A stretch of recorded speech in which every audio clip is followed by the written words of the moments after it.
Hey everyone, ArchTalko here, welcoming you back to Xenoblade Chronicles. In the previous episode, we did a bunch of side questing in Colony 9 and Temper Cave. Ryan, hey buddy, you excited? I know I am, because as I said last episode, today is when the game really starts opening up. If you thought the scale and just overall scope of this game was pretty impressive before, bro, you have not seen anything yet. So one thing I did want to point out, I did go ahead and change some skin. I actually changed it last episode and completely failed to mention it. I'm using this green and blue skin with a green effects thing for Shulk, so I think it's very fitting with this upcoming area. But right here, you can see we actually have a couple Homs travelers. GAUR plain up ahead is so big, many animals live there. Some of them are really fierce. You best give them a wide berth. You have to keep your wits about you. Hey, bro, you just stole that from Ryan. Very important dialogue, something new that's gonna be introduced to us, but... Alright, bro, I mean, he's right here, he's just gonna be giving us the generic quests, so we might as well accept them. So a couple Leg Ardu, they're always attacking us for no reason. Hate the things. Alright, you got it, bro? Good day. Alright, we got 3 more to accept. Down guard. Yeah, man, those innocent-looking bunny rabbits. Oh, what a pain. Basically the devil incarnate, if I do say so myself. Alright, so we have 5 field ponios. Dang, dude. You are not a fan of those ponytas. Don't blame me, though. I mean, they're really not the greatest. Oh, snap. I'm sorry, Ponyta fans. Alright, so with that, we got our 4 generic quests from him. We also have the shopkeeper. If I'm not mistaken, I don't... Yeah, he doesn't. He does not sell any art books, and also the equipment here... not really the greatest. I guess that's a little bit better, but I'm also pretty sure we're going to be getting better equipment just from the side quests and monster drops anyway, so really not worth your time to buy anything. Okay, so we're almost there. You can see it's beginning to open up, music's picking up. Welcome to the Bionis Leg.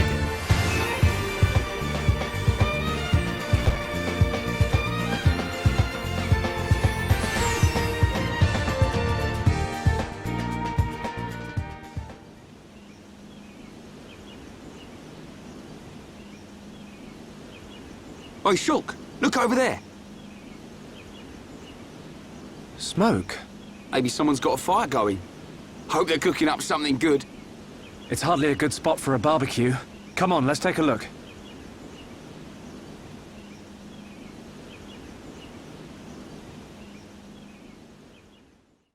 And take a look we shall. Now right here we have ether type enemies, which basically anytime you use one of those ether arts that has the line through it, they will aggro onto you. Right now Shulk's really the only one who can do it, but look, the music here is rockin'. So what do you guys say we take some time and jam out? Here we go!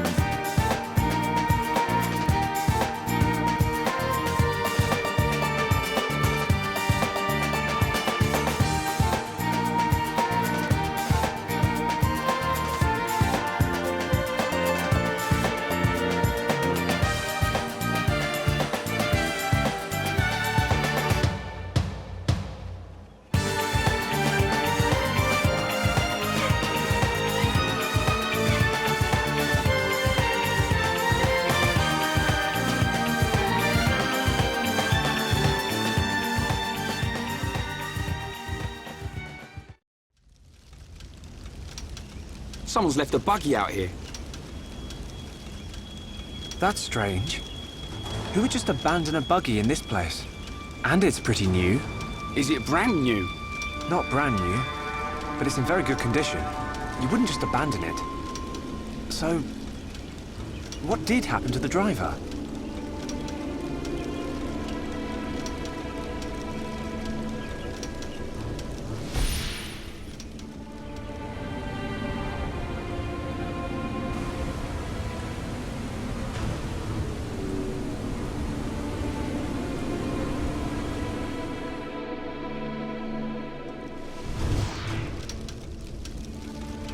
There's a boy. He's being attacked by monsters. You saw it happening? Where? I don't know, but it was near some water. Near water? But what made you have a vision all of a sudden? Maybe it was triggered by touching the buggy. Well, we'd better find him.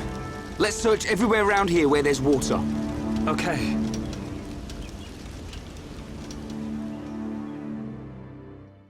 Yo man, Shulk got that straight up dimensional scream. I'm just saying.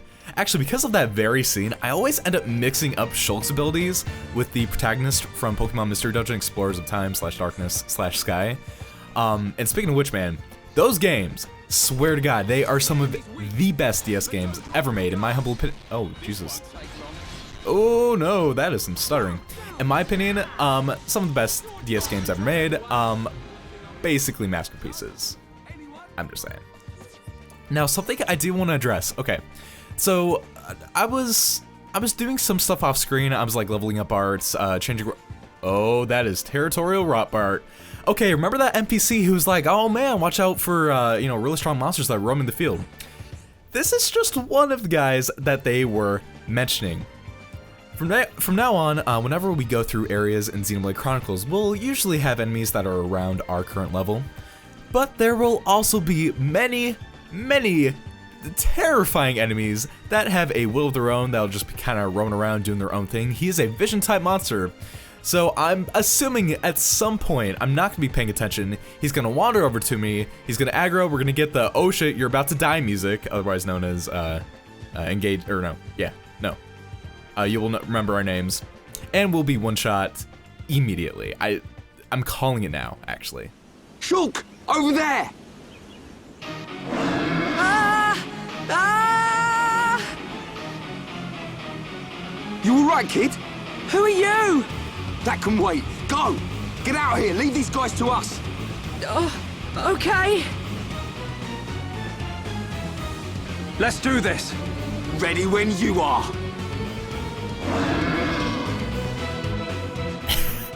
Juju, dude, you're about to be gored by Arduins. The least you can do is act a little more enthusiastic. Seriously, one of my favorite lines is just him going, like, is he terrified or like getting ready to prepare his own musical number, man? Oh, Juju. How I have so many select things to say about you, Juju. Not only a character in Xenoblade, but also a guy who's commenting on my videos. Hi there, Juju. I appreciate your viewership, bro. And also your terrible, terrible choices in this game.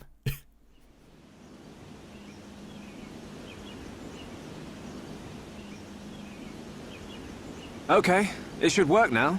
Great. You saved my skin. My buggy short-circuited. And then there were those monsters and... well, thanks. I fixed the circuit, but it's out of ether. Change the cylinder and it will be as good as new. I think it's time for the introductions. I'm Ryan. He's Shulk. Pleased to meet you. Oh, hi. I'm Juju. Where are you two heading? If you've got time, you should come back to our camp. Your camp? Yeah, it's not far. How about it? Let's take him up on the offer. I'm surprised there's a Homs camp here, but they might have some information. I suppose. Juju, can you tell us how to get there? Sure. If you go back to the oasis, you should see a tall stone post. Head there first. Then what? There's a small path in the woods next to the stone post. Just follow it down to our camp. Got it. Now, let's make a move.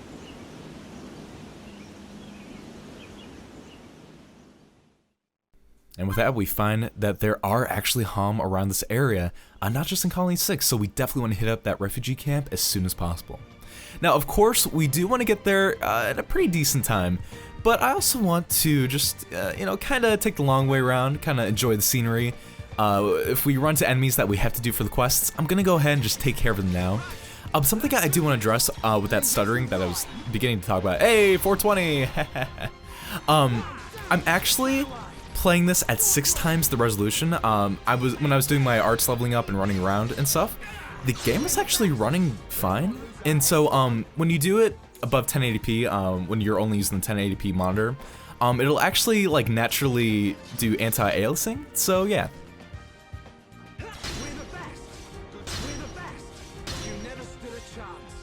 We're the best. We're the best. But yeah, I just wanted to bring that up. If it causes too much stuttering, I'll go back to doing the 3x internal resolution. But if I can make the game look even prettier, I mean, heck man, of course I'll do it. Alright, sorry about that cut. I just wanted to double check my quests, and oh, it's beginning to be sunset. Oh, it's gonna be so it is so pretty. Oh, God, I love this game so much, guys. But while we're running through, there's something that I'd like to talk about, and it kind of has to go with like the design of the game. I feel like the way that these areas have been introduced to us is nothing short of brilliant. Also, where am I? You know what, we'll keep going. We'll explore a little bit, even though this is not the refugee camp. The thing is, this game is so good at knowing how to properly give you like a great sense of scale. And what I mean by this is, you know, after the tutorial section with Dunban, oh hey, oh Volfs. I think we need the leg Volfs. I think we need these guys. After the tutorial section with Dunban, right, we're met with Shulk and Ryan in this very narrow, enclosed canyon section, right? There are like walls that are pretty high up on either side. It's a very linear walkway that's used to just get you used to the camera controls, the combat, the fact that there's Collectivepedia stuff, right? But there's something really important that the game does. Oh, whoops. Don't actually need the ugly Volfs, my bad. Okay, but anyway, going back to what I've been trying to say. So immediately, right, at first you're like, okay, it's, you know, I mean, it's a Wii game, of course, like it can't be that big. But then you get to the end of the pathway and boom, it opens up, you get all of Colony 9, and immediately it doesn't quite sink in how much there is to do and see. Like, you can see pretty far off, but you don't even know about all the different nooks and crannies, like that area below Outlook Park, Cliff Lake, the fact that you can go onto each one of those anti-batteries. Like, at least for me when I first played through, it doesn't quite sink in that everywhere you can see in Colony 9, you can go there, right? The place is huge, but the fact of the matter is that Colony 9 isn't even the biggest place in the game. It is insane, and even the area itself is, even though it's much bigger in scope than the beginning passageway, it's still pretty limiting in what you can see, right? You're inside this crater at the very bottom of Bionis. There are these gigantic walls on all sides of you. So even though there's a pretty decent amount of space to explore in, you're still enclosed. You can't see the horizon. You don't really get a good view of that endless ocean or anything. And then, you know, once you still get that pretty big area of Colony 9, then you're treated, okay, I'm gonna take a break. Right here, visions are also going to be used for side questing and collectibles. Now, what's awesome is whenever one of these visions shows up that tells you that an item is going to be needed for a future side quest, the game will actually mark it. So right here, Sour Gooseberry, it's actually a very important item for multiple reasons, not only for quests, but also for building affinity between a certain party member that we're going to be getting this episode. That's exciting, right? So yeah, again, just another way that the visions themselves aren't just a plot thing. They're tied into literally every facet of the gameplay. Again, this is, it's such a good game. I'm gonna be gushing so much. But anyway, back to the design talk. So then you're treated to Tefra Cave, right?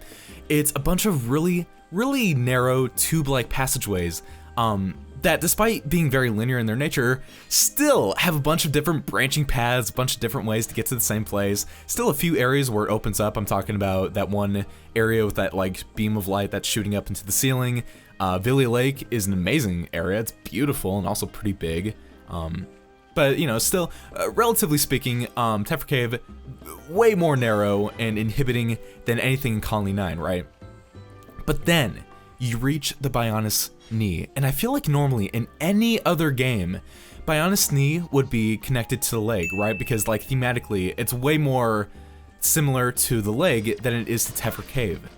But they do it on purpose because you go through what is, without doubt, the most narrow passageway in the game, and then it opens up. And then you truly get to see the horizon, that beautiful, jaw-dropping vista of the Mechonis in the background. And then, again, you go through a very narrow canyon passageway, and then the game opens up again into Bionis Leg. It's in a constant cycle of opening up and then kind of pulling back, restricting a little bit, and then opening up even more, then restricting it, pulling back, limiting your view, then opening up even more, and basically everything in this game follows that format, not just the visual design of the areas themselves. Also, ooh, got a refugee over here. Hey, I want to tell you something, blah, blah, blah. But basically what I'm getting at is that one of the reasons why I consider this game such a masterpiece is the way that it just beautifully handles scope, not only in its world building and level design, but also in its story, in the combat, in the way the crafting system works, in the way that the music is thematically composed.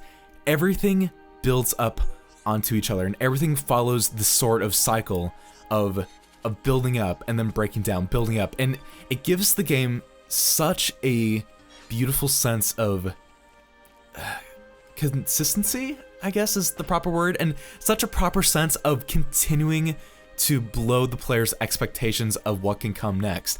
With every area, it's just gonna top the one that came before, with like very, very few exceptions, and I feel like that is truly a feat because we've already been treated to some amazing moments. So anyway, we finally made it to the camp. Let's enjoy some good old Juju.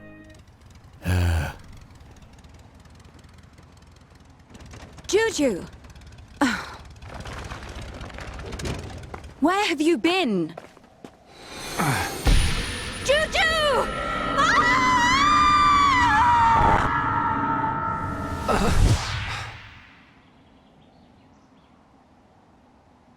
Don't tell me you were...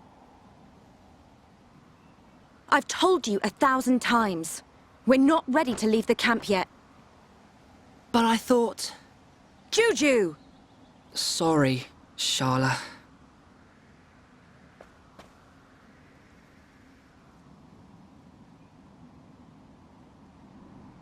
That gear. You must be survivors from the Defense Force. Is Colony 6 okay? Did Gaddo make it? Hold on. What are you talking about? We've come from Colony 9. Colony 9? They saved me from some monsters. This is Ryan and Shulk. Oh, so you're not from Colony 6.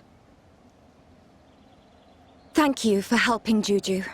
I'm his sister, Sharla. I told them they could rest here, with us. Did you now? Well, all right. I suppose that's only fair. Did something happen to Colony 6? Actually, we're heading there ourselves. Colony 6 has been... our home. It's been occupied by the Mechon. No. I'll tell you about it inside. Follow me. Gotta love the way that Sharla just waltzes right up to Ryan like that. Oh man, but Sharla is a very interesting character. Not nearly as interesting as Juju, this little piece of dookie. But, we do have the option. There's gonna be a ton of people to talk to and grab side quests from. And we will get to them in due time. But first off, I feel like right now we should just get to the bottom line, hear out Juju and Sharla, find out just what happened. We all ran away to here, even though there might still be survivors back in the colony. Jesus, cannot talk. All right, Sharla. Our home, Colony 6, was attacked by the Mechon. Will you listen to what I have to say? Of course, baby cake. We're gonna handle this an all day, every day. I don't know what that was. I apologize. We had already fought off the Mechon a year ago. At the Battle of Sword Valley. It left us with a false sense of security. The Colony 6 Defense Force didn't even notice the approaching Mechon. By the time the air raid siren sounded, a swarm of Mechon had blackened the sky. They ate people and burned our buildings. Me and Juju dedicated ourselves to evacuating the children and elderly.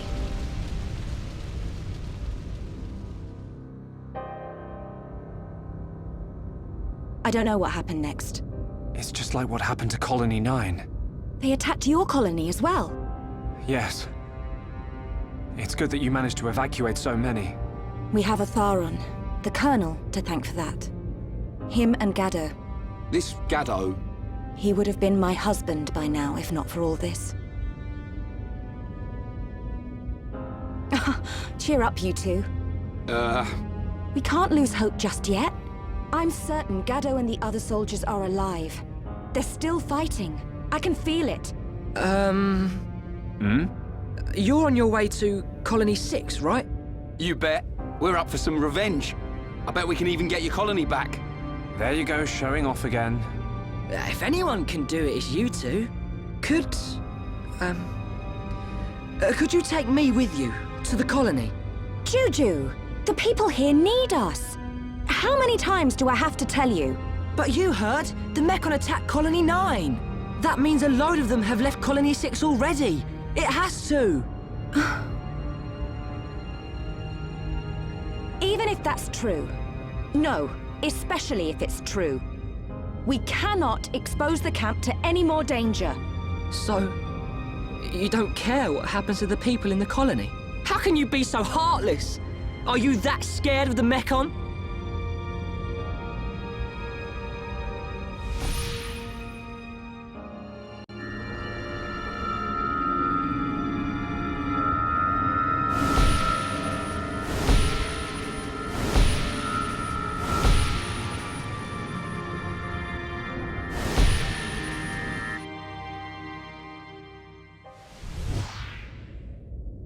Oi, kid.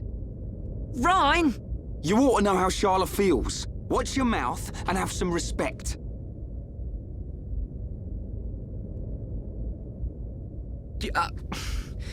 I'll go and make dinner.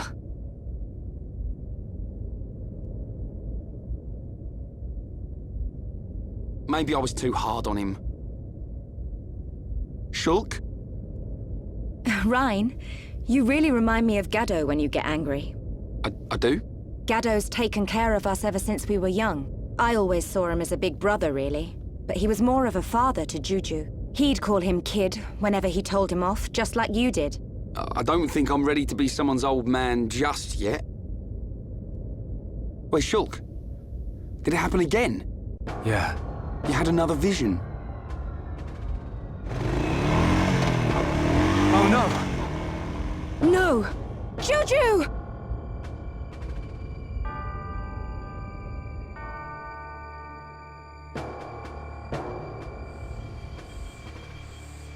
The buggy's gone! He's going to Colony 6 on his own. Stupid kid! We have to hurry.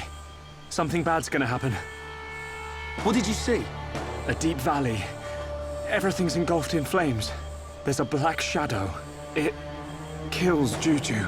Is it the Mechon with the metal face? Yeah. Where does it happen? Is it near Colony 6? I'm not sure. I think so. Let's get after him, Shulk. Hold on a second. What was all that about?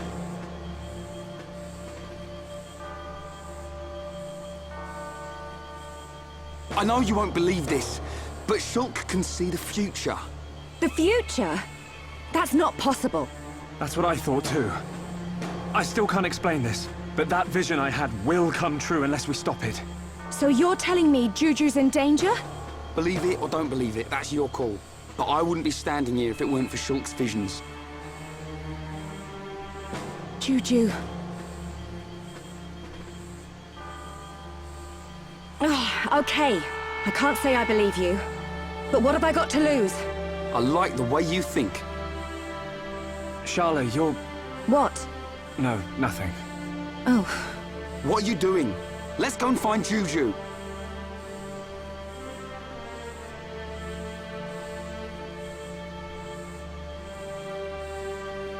When you talk like that, you sound just like Gaddo. That's how I know it's not worth arguing. What am I, some kind of Gaddo substitute? That thing killed Charlotte too. I saw it in the vision. But I can't stop her coming with us.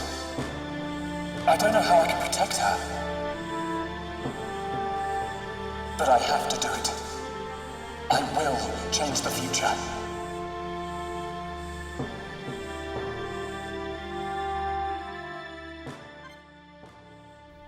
That's right, guys. Our next party member is, in fact, Sharla. Now, we're going to have a lot to go over, both combat-wise and story-wise, but we're going to go ahead, hold off, and do that next video. Yeah, buffs and debuffs. She has a lot going on for her, but again, we'll get to that in due time. With the dire news that the situation with the Mechon is way worse than we could have possibly imagined, and the icing on the cake that Juju decided to run off on his own and basically become fodder for the Mechon. What a smart individual. What a great person. Ugh. We're talking like worse than Maritz here, and that is saying something. Anyway, that is gonna be it for the day. Thank you all so much for watching me play, and in the next episode, we're gonna go over Sharla and do some good old Juju hunting. See you then!